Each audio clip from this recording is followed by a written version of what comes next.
Hi there, I'm Andrew, you're watching That Gamer Ajax, and welcome back to the tabletop. So, I'm relatively new to running my own custom homebrewed world for Dungeons & Dragons, and I wanted to try to giving a couple of insights for other potential dungeon masters that are out there that want to try, going in their own direction, not really sticking with anything that might be published material or a module or a custom setting that's already been made by somebody like Critical Role, for example.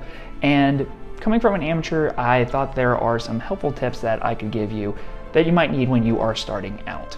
Now, because I play a little bit more than just Dungeons & Dragons, I think these are some general tips that might be helpful for any kind of tabletop game that's out there. And if I've gone through all my tips and you might happen to have something that's a little bit better, please comment below. Let me know about it, and then maybe we can discuss and just try to help a lot of other people out when they're making their own game, because let's be honest, that's a lot of the fun when it comes to playing tabletop. So let's start out with tip number one, and that is keeping it a little too vague. So for the world that I've made that's called Drustal, I focused primarily on one specific continent. And with this continent, I broke it up into 4 major regions to have those as countries with, maybe 1-2 big cities within each of them. Each of them is kind of themed. They all have their different kind of government systems and kind of zones that they're in. You have your coastal area, you have a mountainous region, one that's primarily forest, one that's a little bit more of flatlands.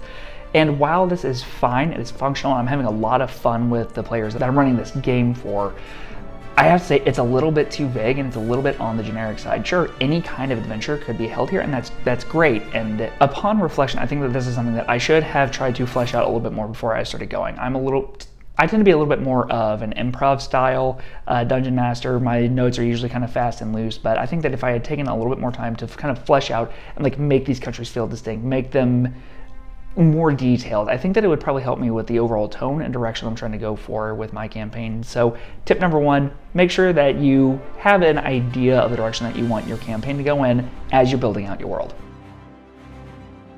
Tip number two, an overall lack of player involvement. Now, part of this is because I have brand new players that I'm running this game for, and I'm having an absolute blast with them. However, I think something that I should have done would be to try to seek their input. This is something that I actually learned about when I talked with Nathan, the Dungeon Master of the Reckless Attack podcast. I'll have a link up here if you ever feel like checking out that video, because there are some fantastic tips on getting your players involved. But even giving them something as simple as creating a city or adding a little region into the map, it could even be something like mentioning how people from a certain area act. This is something that's helpful to take a lot of weight off of your shoulders as a game master, and it also really helps your players feel a lot more involved with the world. If you come across something that they helped create, I'm telling you, the player's probably going to be very excited to see it. Tip number 3, starting out way too small. Now, this one is going to really depend on you as a person. Personally, I thought that it would be fine for me to kind of have more of a blank template for the continent of Zaven that I'm currently running my campaign on, and it's been fine so far, sure, but I do think that I started out a little too small and I had not fleshed out the world near enough as it was. And again, this is part of me being almost a little bit more of an improv style. If the players have a direction that they want to go, I'm more than happy to facilitate that. We've already seen that happen a couple of times with the campaign that I am in. However, I do wish that I had fleshed out a little bit more about the world and kind of had some more information that I could give them about the current state of things. I have a couple of ideas that are brewing, and I'm going to try to show those in the world, but I think that having the information ready and available and telling the players would probably help change the way that they're viewing this world that they're playing in as a whole, and it would give me a lot more direction on where they want the story to go rather than trying to force them on the story I'm trying to tell them. Along with this, again, this is because I'm more of an improv style dungeon master, and I really just kind of go on the fly a little bit. My prep is a lot less intense. It's really just something that is going to come down to you and your preferred style, and if you are a new game master that is working on building their first world, nobody can tell you the right amount of prep that is going to work for you. Some do a lot less and can just kind of come up with things on the fly, like I tend to do. Some people like to be super intense and get everything down to the local flora and fauna in one particular region. Find what works for you, but I would personally recommend at least fleshing out a good amount of the world before you start running a campaign, and give yourself even a couple of weeks to work on it before pitching it to players.